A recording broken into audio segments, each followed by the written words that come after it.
빌라델비아 교회 5번째 시간입니다. 오늘 본문의 제목은 내가 나의 인내의 말씀을 지켰은즉 내가 또한 너를 지켜.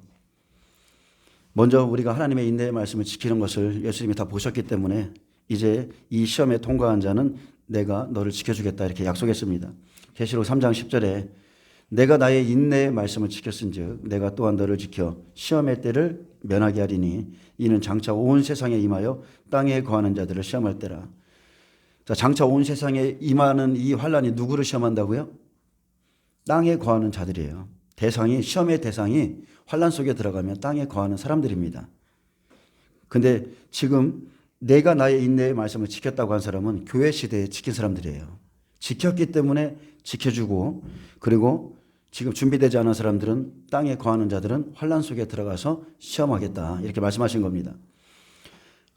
빌라델비아 교회가 인내의 말씀을 지켰기에 환란 안에서 그를 지켜주신다 약속했습니다.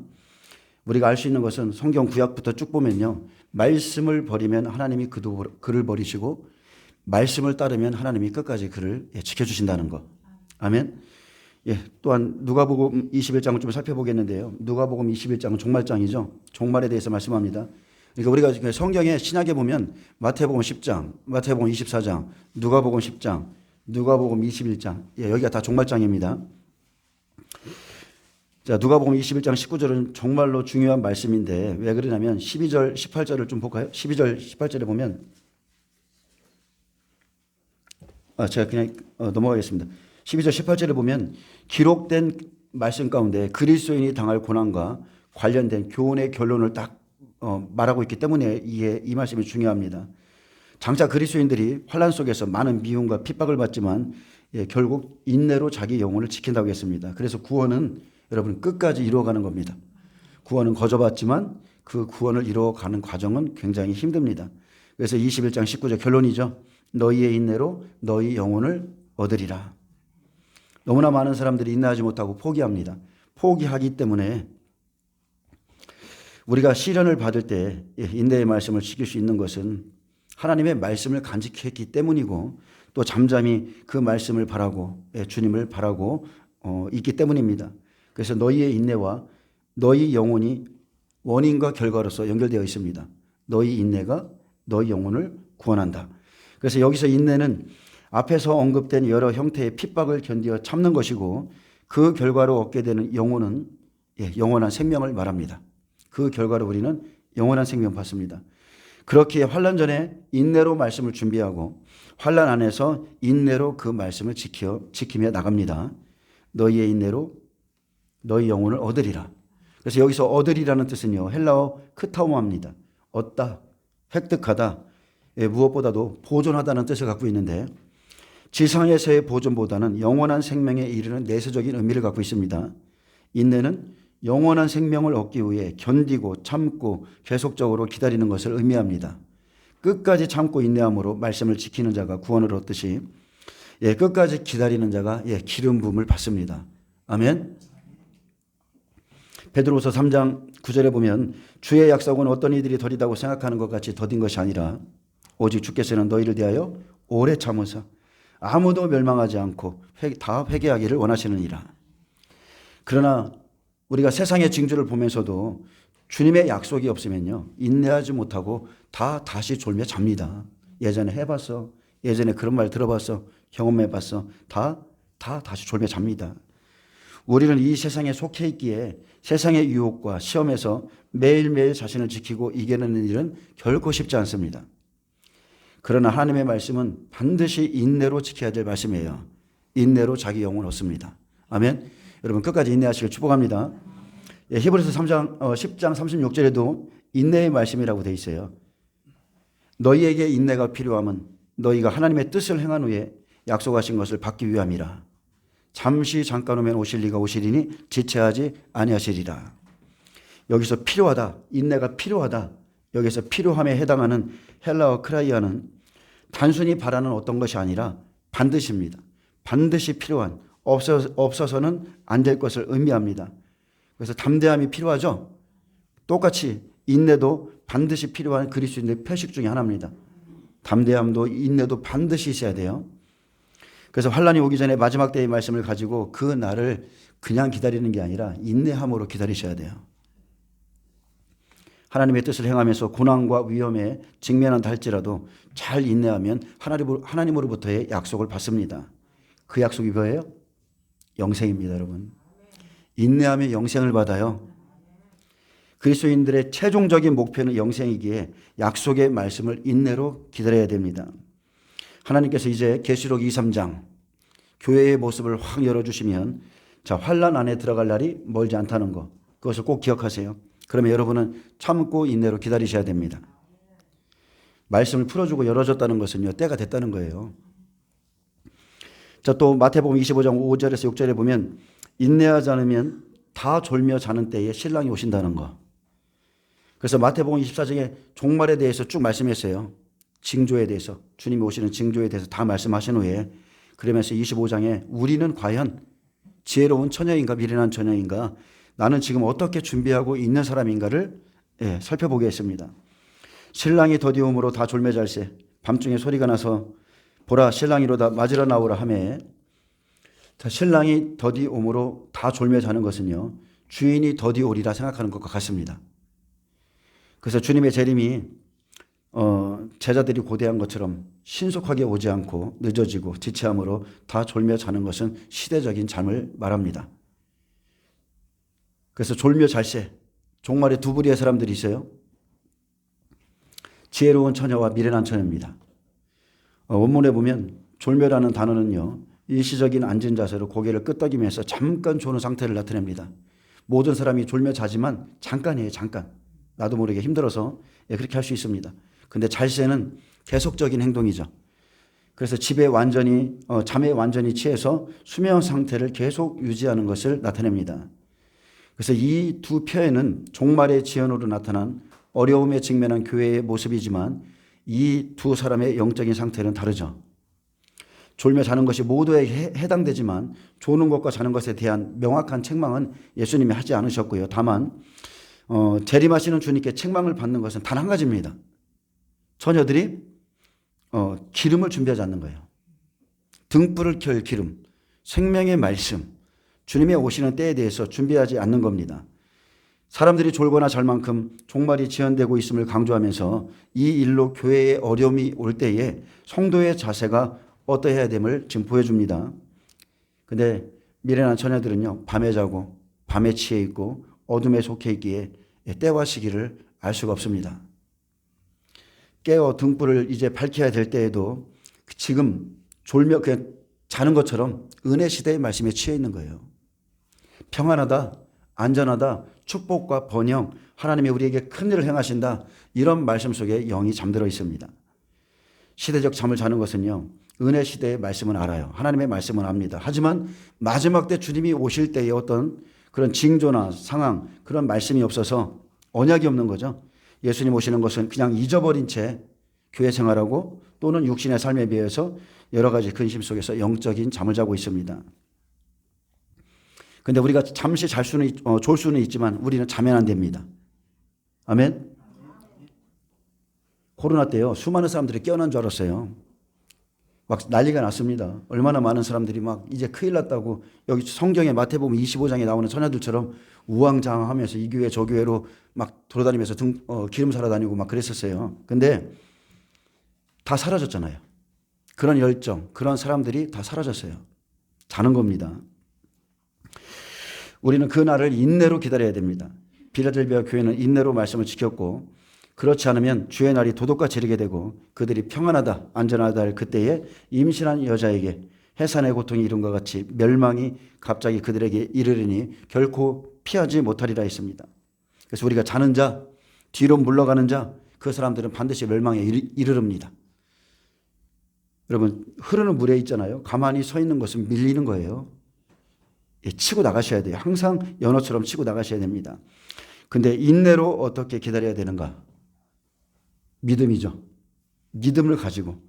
그래서 베드로전서 1장 5절에서 15절에 보면 믿음의 결국 인내로 구원을 받습니다. 자, 너희는 말세에 나타내기로 예비하신 구원을 얻기 위하여. 자, 말세의 구원이 있습니다. 말세에 나타나기로 예비하신 구원을 얻기 위하여 믿음으로 말미암아 하나님의 능력으로 보호하심을 입었나니. 자, 이 구원은 종말의 구원이에요. 마지막 때의 구원, 말세의 구원이 있다는 겁니다. 그래서 너희는 말세에 나타내기로 예비하신 구원을 얻기 위하여, 그리스도의 재림의 때죠. 마지막 때도 여러분 구원이에요. 우리가 구원의 완성을 받아야 돼요. 믿으십니까? 구원의 완성 받으셔야 돼요. 성경에는 신약에도요, 성령 받고 성령을 소멸한 자들이 꽤 있습니다. 마지막 때 성취될 구원은 이미 얻어서 향유하고 있는 구원의 실현, 종말론적 차원의 완성을 의미합니다. 그래서 말세에 나타내기로 예비하신 구원을 얻기 위해선 믿음과 하나님의 능력으로 보호하심을 입어야 됩니다. 그래서 이 약속을 빌라델비아 교회에게 주신 거예요. 너희가 먼저 나의 인내의 말씀을 지켰기 때문에 이제 내가 너희를 보호해 주겠다. 이 약속을 받은 거죠. 이 보호하심은 계속적으로 이루어지는 보호하심을 의미합니다. 세상을 살아가는 그리스도인들은 누구나 크고 작든지 간에요, 우리를 공격하는 사탄이 있습니다. 그래서 우리를 공격하는 사탄을 막아주시며 보호하시는 그 하나님의 손길은 언제까지냐? 구원의 완성 때까지입니다. 내가 나의 인내의 말씀을 지켰은즉 내가 또한 너를 지켜 시험의 때에 너를 지켜주리라. 하나님의 능력으로 그를 보호하시죠. 마지막 때 구원을 이루기 위해서 날마다 하나님을 의지하고 순종함으로 우리는 믿음 안에 거해야 됩니다. 인내의 말씀을 지키기 위해선 예비되어 있는 여러 가지 시험, 근심, 불시험을 여러분 다 믿음으로 이기셔야 돼요. 그런데 이 시험이 각 사람에게 다 틀리다는 거예요. 그리고 여러분의 그릇에 따라서 시험의 분량도 다릅니다. 제가 부족하지만 다른 사람보다 잘하는 게 있어요. 그것은 다른 게 아니고 축사입니다. 왜냐하면 제가 그 오랜 시간을 귀신에게 시달렸기 때문에 그 부분에 대해서는 영적으로 너무나 예민한 사람이에요. 그래서 여러분이 갖고 있는 그 고난은 여러분의 나중에 큰 자산이 된다는 거. 이기시면 여러분은 누군가에게 엄청난 도움을 주는 사람이 된다는 것을 기억하시기 바랍니다. 꼭 승리하세요. 꼭 승리하시길 축복합니다. 자, 6절에 보면 그러므로 너희가 이제 여러 가지 시험으로 말미암아 잠깐 근심하게 되지 않을 수 없으나 오히려 크게 기뻐하는도다. 자, 그날에는 여러 가지 외부적으로 다가오는 시련과 시험으로 근심하게 되겠지만 말세에 받을 구원의 완성을 생각하면 여러분 이 사건을 미리 내가 땡겨서 갖다 나의 구원이 완성된 것처럼 이렇게 생각해 보면요, 여러분 어떤 상황이 있을지라도 크게 기뻐할 수 있습니다. 하나님의 말씀을 가지면 비록 현재의 고난을 통하여 근심에 빠질 수는 있지만 그러한 고난은 잠시 동안만 있을 뿐인 것을 압니다. 이 또한 넘어가리라. 이 또한 지나가리라. 이렇게 되는 거예요. 그래서 장차 나타날 영광은 현재의 고난과 좋게 비교할 수 없는 영광과 기업이 기다리기에 그리스도인은 언제나 산소망 가운데서 기뻐할 수가 있습니다. 로마서 8장 18절에 생각하건대 현재의 고난은 장차 우리에게 나타날 영광과 좋게 비교할 수 없도다. 믿으시길 축복합니다.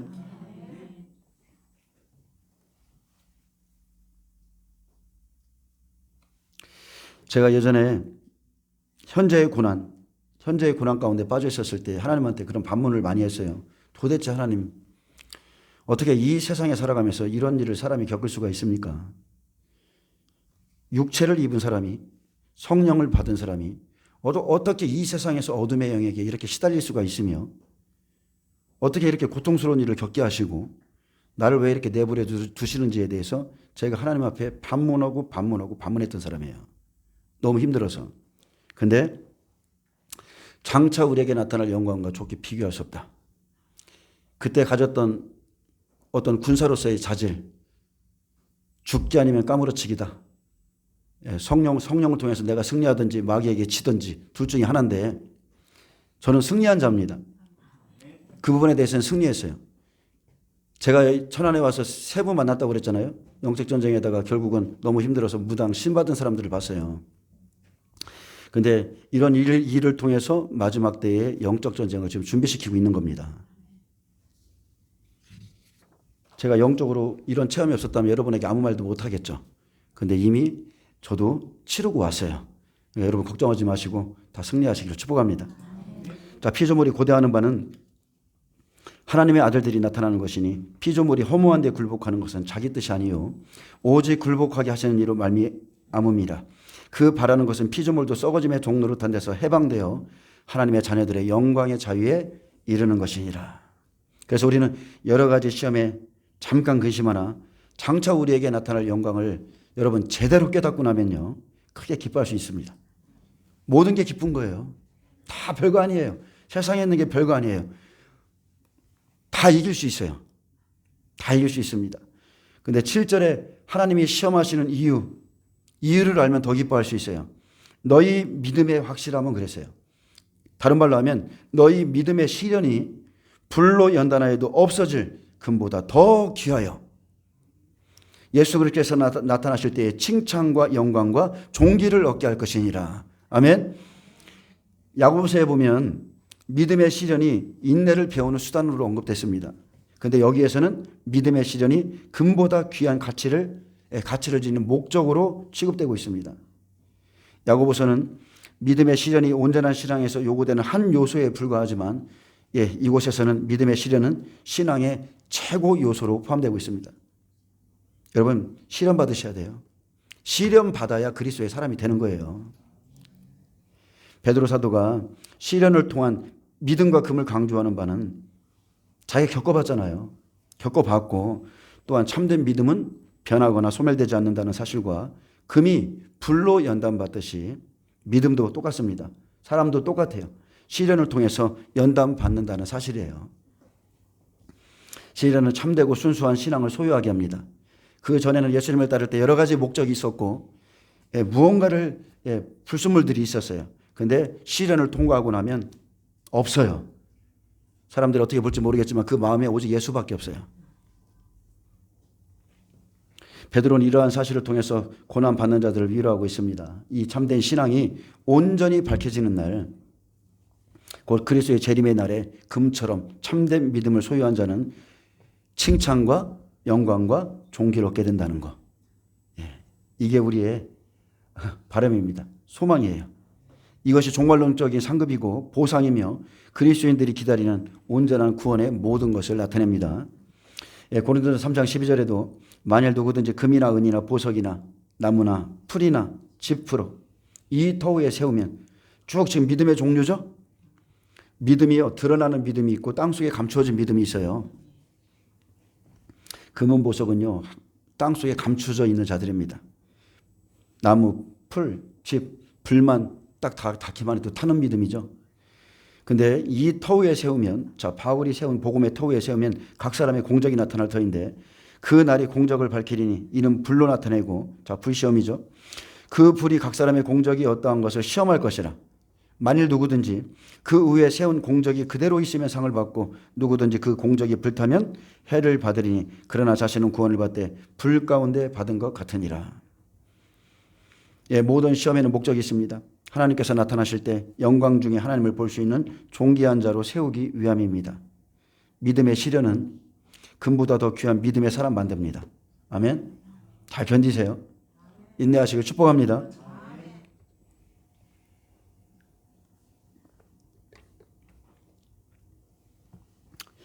예수를 믿어도 왜 이렇게 힘들게 믿냐 그랬어요. 예전에 저한테. 주위에 있는 분이, 특히나 우리 장모님이 처음 봤다는 거예요.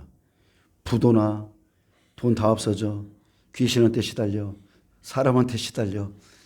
한참 훈련 받을 때 자네같이 예수 믿는 사람은 처음 봤다.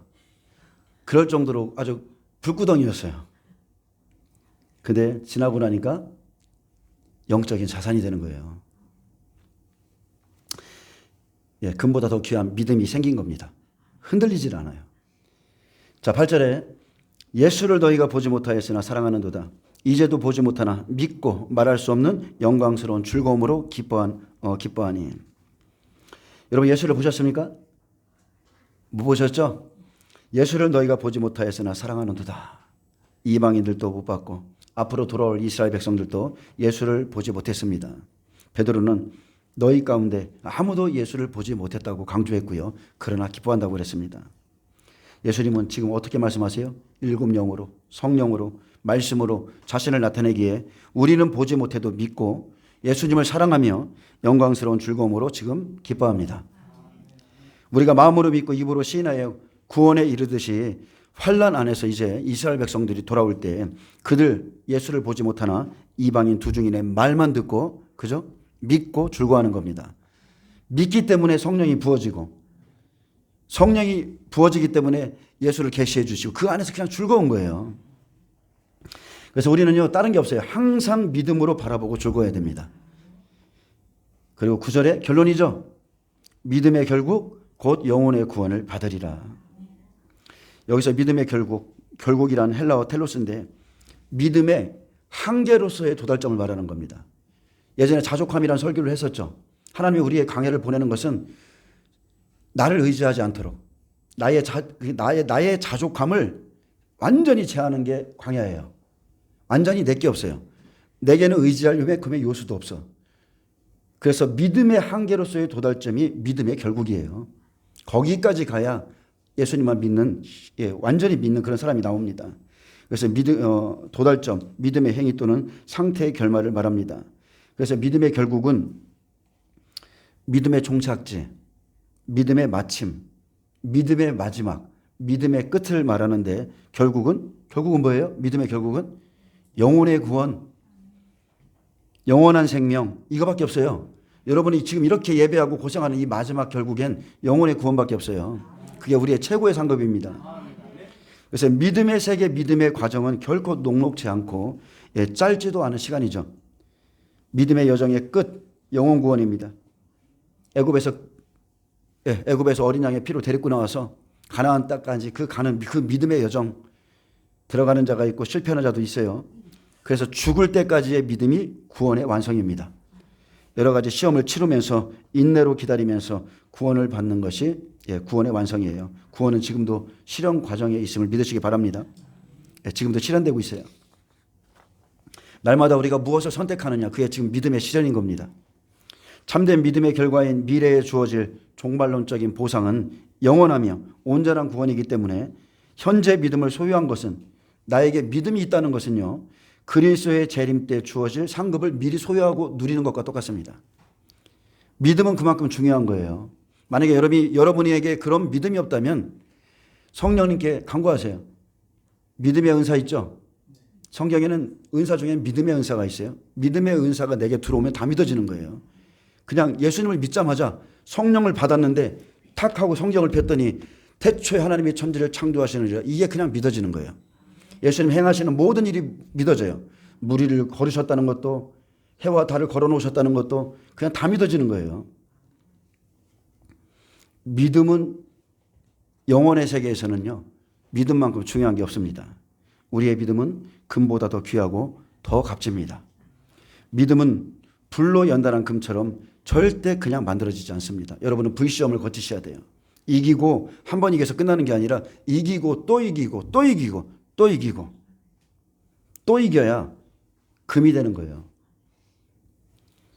우리의 신앙의 최종 목적이며 믿음의 끝은 영원한 생명, 영혼의 구원을 이루는 것입니다. 그 대가로 계시록 21장에 보니까 새하늘과 새 땅이 주어지죠. 그들에게 새하늘과 새 땅이 주어져요. 하늘에서 거룩한 성 새 예루살렘이 내려올 때 하나님이 그들과 함께 계시며, 그들은 하나님의 백성이 되고 하나님은 친히 그들과 함께 계셔서 모든 눈물을 닦아주시고 다시는 사망이 없고 애통하는 것, 곡하는 것, 아픈 것이 다시 있지 아니하리니 처음 것이 다 지나갔습니다. 이 날을 바라는 거예요. 이 영광스러운 날, 믿음의 끝을 바라본다면 우리는 어떠한 시험이든 모든 시험을 이길 수 있습니다. 이 세상의 것이 하찮은 겁니다. 근심 가운데 빠질 수 있어요. 우리에게 필요하잖아요. 육을 입고 있는 동안에 필요하지만, 그러나 어떠한 근심 속에 있어도 모든 것 다 내려놓고 기뻐할 수 있습니다. 10절에 보면 이 구원에 대하여는 너희에게 임할 은혜를 예언하던 선지자들이 연구하고 부지런히 살펴서 자기 속에 계신 그리스도의 영이 그 받으실 고난과 후에 받으실 영광을 미리 증언하여 누구를 또는 어떠한 때를 지시하시는지 상고하니라. 그래서 어느 시 어떠한 때를 지시하는지 상고한다고 그랬어요. 누가요? 너희에게 임할 은혜를 예언하던 그 선지자들, 그 사람들이 날마다 연구하고 부지런히 살피는 것은 자기 자신을 위한 것이 아니라 너희를 위한 것이다. 조림 때에도 구약의 선지자들이 연구하고 부지런히 살폈습니다. 구원이 언제쯤 일어나는가? 우리에게 메시아가 언제 오는가? 약속하신 일이 언제쯤 일어나는가? 때와 시를 살펴서 계속적으로 기다렸습니다. 메시아가 언제 오시는지를 간절히 알기 원했던 선지자들은 말씀을 연구하고 또 연구했고요. 성령께서는 그러한 예언자들로 하여금 메시아의 때와 그가 받으실 고난과 영광에 대해서 다시 한번 또 예언하게 했습니다. 근데 12절에 이 섬긴 바가 자기를 위한 것이 아니요 너희를 위한 것임이 계시로 알게 되었으니 이것은 하늘로부터 보내신 성령을 힘입어 복음을 전하는 자들로 이제 너희에게 알린 것이요 천사들도 살펴보기를 원하는 것이니라. 이러한 일은 천사들조차 살펴보기를 원한다 했습니다. 이 섬긴 바가 선지자들이 연구하고 부지런히 살핀 말씀, 선지자가 받은 것은 자기를 위한 것이 아니라 너희를 위한 것이었음을, 후대의 그리스도인들을 위한 것이었음을 계시로 알게 했습니다. 이것은 하늘로부터 보내신 성령을 힘입어 복음을 전하는 자들로 이제 너희에게 알린 것이요. 아멘. 복음이 어떻게 전해진다고요? 성령을 힘입어서.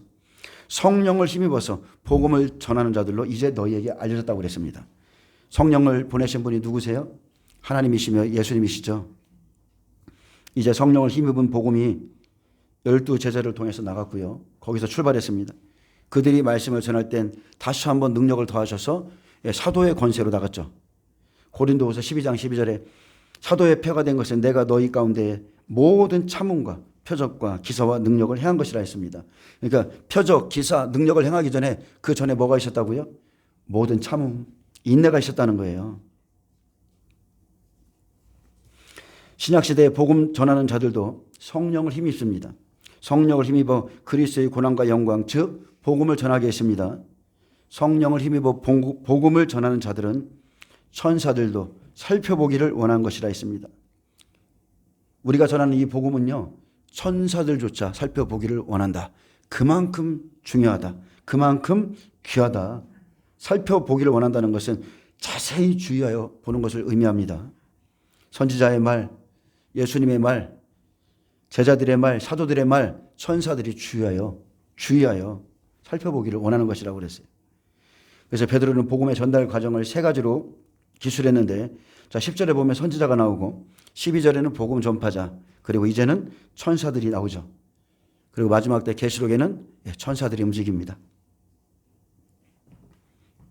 이러한 전달 과정을 거쳐서 하나님의 구속 계획이 신실하게 성취되었고 앞으로도 될 것입니다. 믿음의 결국 영혼의 구원을 받는 것은 다른 게 없습니다. 오직 말씀입니다. 선지자들의 말, 사도들의 말, 예수님의 말, 여러분 말을 보면 알 수 있는 거예요. 그 사람의 영이 어떠한지. 그래서 우리는 결국 그의 아들에게 입맞추라. 말씀이 같아야 됩니다. 말씀이 같아야 그의 영 안에서 자유하고 은혜를 누릴 수 있습니다. 자 13절에 그러므로 너희 마음의 허리를 동이고 근신하여 예수 그리스도로 나타나실 때에 너희에게 가져다 주실 은혜를 온전히 바랄지어다. 자 마음은 중심이죠. 자 허리도 중심이고 진리의 띠를 동해야 돼요. 근데 여기서 동이다는 뜻은 정신적이든 육체적이든 게으른 삶을 반성하고 목표로 매진하는 자세를 가리키는 거예요. 그래서 동이라, 게으르지 말아라. 예수님께서도 이 단어를 사용해서 종들이 취해야 될 자세를 가르쳐 주셨죠. 누가복음 12장 35절에 보면 허리에 띠를 띠고 등불을 켜고 서 있으라. 이게 종의 자세입니다.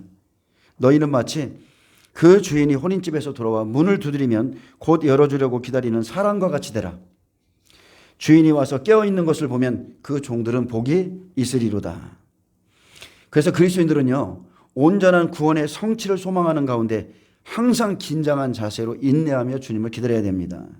그리스도인들은 그리스도의 재림의 날에 가져다 둘 은혜를 소망하면서 이 세상을 사는 동안에 마음을 가다듬고 언어나 행동에 있어서 조심하며 또한 인내 가운데 살아야 됩니다. 아멘. 기도하시는 분들은 알 거예요. 몇 주만 기도 안 해보세요. 내 안에서 벌써 내가 이러다가는 안 되지. 이런 생각이 올라오죠. 기도했던 분들은 올라와요. 속에서. 내가 이렇게 이 긴장을 풀으면 안 되지. 내가 기도해야지. 막 이런 것들이 올라옵니다. 자, 마지막 때 주님이 우리에게 가지고 오시는 것은요, 새 예루살렘이에요. 이것을 사모하시기 바랍니다. 여기서 예루살렘은 하나님의 보호자와 같은 뜻을 갖고 있습니다. 예루살렘에 누가 있어요?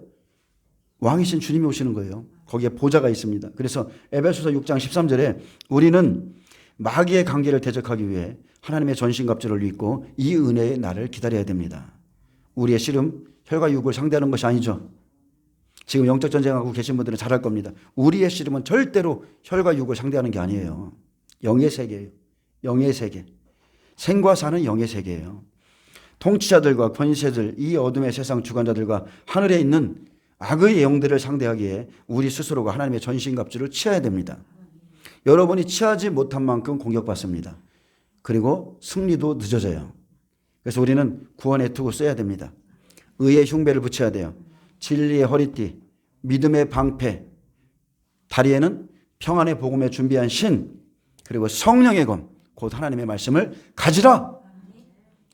우리가 싸우는 무기는 나머지는 다 보호하는 거지만 오직 유일하게 우리가 싸워서 이길 수 있는 것은 성령의 검입니다. 하나님의 말씀밖에 없어요.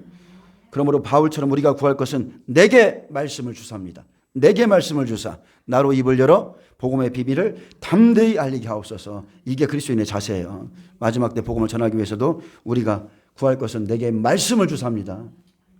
복음의 비밀을 담대히 알리게 하옵소서. 14절에 너희가 순종하는 자식처럼 전에 알지 못할 때에 따르던 너희 사욕을 본받지 말고 했습니다. 주님이 우리에게 바라시는 것은요, 순종하는 자식처럼 하라는 거죠. 순종하는 자식처럼 하라. 자녀가 부모에게 순종하듯이 예수님을 모를 때처럼 사욕을 따라 살지 말고 모든 행실에 거룩하고 진실하게 살아야 됩니다. 빌라델비아 교회가 거룩과 진실이잖아요. 그래서 빌라델비아의 교회에 자신을 계시하셨던 예수님의 모습이 거룩하고 진실하사입니다. 그래서 빌라델비아 교인들은 거룩하고 진실한 그 예수님을 맞이하게 되는 거예요. 그리고 또한 순종하는 자식처럼, 자, 이 말의 의미는 두 가지가 있는데, 첫째, 상속자라는 뜻을 갖고 있습니다. 자, 순종하는 자식에게는 상속자라는 뜻인데, 자녀는 부모의 재산을 물려받을 권리를 지니죠. 또한 두 번째는 부모의 인격이나 성품을 함께 나눈다는 의미를 갖고 있습니다. 에베소서 2장 2절에 보면 우리가 원래 누구였다고 그랬어요? 불순종의 아들들 가운데 역사는 영 가운데 있었다고 그랬어요. 원래 우리는 예수님을 만나기 전에, 성령을 받기 전에 불순종의 아들들 가운데 역사는 영 가운데서 우리가 붙잡혀 있던 사람이에요. 그래서 불순종의 자녀들이 있지만 베드로는 지금 이 수신자들을 향해서 너희는 순종의 자녀라고 이렇게 말하는 겁니다. 그리스도 안에는 예하고 아니라함이 없어요. 내 생각과 다를지라도 주님이 말씀하시면 다 예밖에 없어요. 순종의 자녀들에게는 순종밖에 없는 거예요. 아브라함, 우리 믿음의 조상 아브라함이 여호와의 말씀을 따라갔고, 롯은 말씀은 잘 모르지만 아브라함 따라가는 거예요. 그리스도인들은요, 믿음을 통해서 복음을 받아들이고 순종하는 마음을 보이고 또한 하나님의 상속자이며 자녀가 되어서 아버지에게 순종하여 그 성품을 배워가기 때문입니다. 15절에 오직 너희를 부르신 거룩한 이처럼 너희도 모든 행실에 거룩한 자가 되라. 기록되었으되 내가 거룩하니 너희도 거룩할지니라 하셨느니라. 거룩은 하나님 것이죠. 거룩한 자는 하나님의 정결함과 도덕적인 완전함을 나타냅니다. 하나님께서 과거 어둠에 처했던 사람들, 그 사람들을 광명한 빛으로 부르셨기 때문에 하나님을 닮아 거룩한 자가 되기를 원하십니다. 혼돈, 공허, 흑암 가운데 있는 백성에게 빛이 있으라. 예수님이 들어오시면 거룩해지셔야 돼. 오직 너희를 부르신 거룩한 이처럼 너희도 모든 행실에 거룩한 자가 되라. 바로 빌라델비아 교회입니다. 거룩하고 진실하신 분. 예, 그들이 그것을 닮았어요. 그래서 거룩한 자가 되라는 것은 너희는 이제 거룩한 존재이기 때문에 거룩함을 나타내라는 의미예요. 이미 너희는 거룩한 존재다. 여러분, 혈루증 여인이 예수님의 옷자락을 만났을 때 이미 거룩함을 입었어요. 그의 기름 부음이 흘러들어갔어요. 그래서 우리에게는 이미 거룩이 묻어 있다니까요. 우리는 거룩한 존재이기 때문에 네 안에 있는 그 거룩함을 드러내라. 그리스도인은 하나님을 닮아야 하는 존재로서 하나님의 성품을 세상에 드러내야 됩니다. 그래서 모든 행실에 거룩한 자가 되라. 어쨌든 간에 빌라델비아 교회는 작은 능력의 교회였습니다. 작은 능력밖에 없어요. 그런데 주께서 보시기에 너희는 거룩한 교회다. 그렇게 말씀하셨어요. 여기서 또한 행실은, 자, 선한 행실,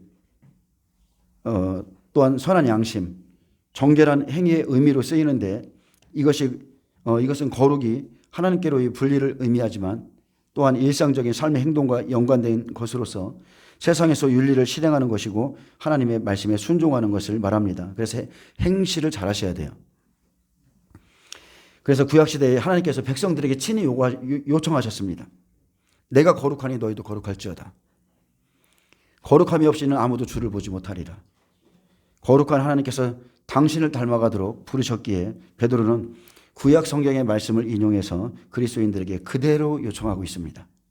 그리스도인들이 복음 안에 산다 할지라도 율법과 무관하지 아니하고 오히려 율법을 완성한 사랑의 원리를 따라서 윤리적인 삶을 영해야 됩니다. 예, 그것이 거룩입니다.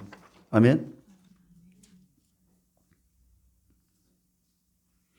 주님을 닮아가려는 마음이 있어야 돼요. 우리는 완벽하지 않아요. 그런데 그 마음의 중심, 따라가려고 하고 닮아가려고 하고 어떻게 해서든지 주님의 말씀에 순종하려고 하고 그래서 너희를 부르신 거룩한 자처럼 너희도 모든 행실에 거룩한 자가 되라. 조금씩 하나하나 이렇게 바뀌어가는 겁니다. 한꺼번에 되지 않습니다. 자, 빌라델비아는 예수님의 말씀을 읽고 듣는 것으로 그친 것이 아니라 인내함으로 지켰습니다. 그래서 말씀을 지키는 자가 복이 있습니다. 계시록 1장 2절에 3절에 보면 요한은 하나님의 말씀과 예수 그리스도의 증거 곧 자기가 본 것을 다 증언하였느니라. 저도 마찬가지입니다. 제가 아는 것 여러분에게 지금 다 증거했어요. 이 예언의 말씀을 읽는 자와 듣는 자와 그 가운데 기록한 것을 지키는 자는 복이 있나니 때가 가까움이라. 자, 교회 시대, 일곱 교회 시대는 읽는 자, 듣는 자 복이 있습니다.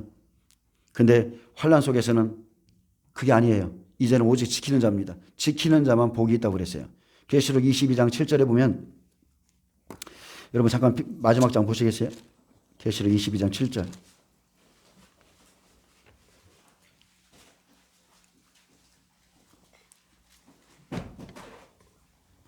6절하고 7절을 함께 읽겠습니다. 또 그가 내게 말하기를 이 말은 신실하고 참된지라 주 곧 선지자들의 영의 하나님이 그의 종들에게 반드시 속히 되어질 일을 보이시려고 그의 천사를 보내셨도다. 보라 내가 속히 오리니 이 두루마리의 예언의 말씀을 지키는 자는 복이 있으리라 하더라. 이제는 지키는 자만 복이 있는 거예요. 아멘.